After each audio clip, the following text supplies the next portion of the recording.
Everyone, this is Tim from Your Six Studios. Today in this video, I'm going to show you how to increase or decrease the volume of your microphone using OBS on your computer. And this is actually really easy to do. Go on over to the audio mixer right here and scroll on down. So you can see my mic slash auxiliary mic right here.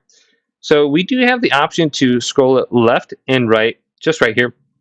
And I try to keep it right around here. So it's just barely maybe like 80 to 85% full on this little bar.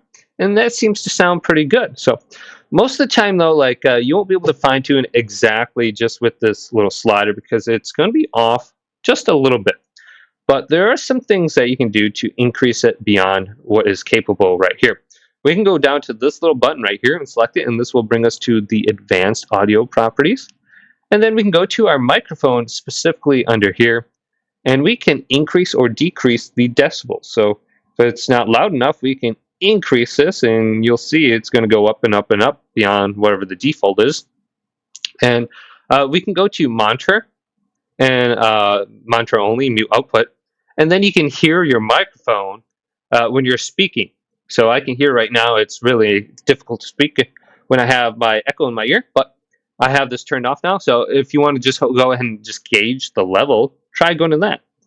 And since I increased it, now I can slide this little slider right here to about negative 6.8 decibels.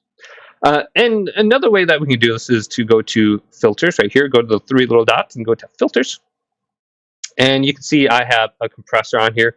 And there's some things you actually want to add to, like a compressor. Then I have gain. So if you go to gain down here, the little plus icon, go to gain. This will allow you to adjust the volume too. You can add more decibel or decrease it, whatever. So it's just an extra way. Then noise gate is going to cut out a lot of the smaller clicking noises, like maybe a fan in the background, have AC going. Probably don't hear that at all. Clicking on your keyboard is going to cut all that out, and you can adjust it. Then noise suppression is kind of the same thing too. So I would suggest maybe adding 3 of these or 4 of these, all 4 of them, to your mic, just because I think it sounds pretty good. And then we can close, and you can fine tune it a little bit more whenever you want. But hopefully this video did indeed help you out. If it did, leave it a big thumbs up and subscribe to my channel down below for more tech videos coming up next on Your Six Studios.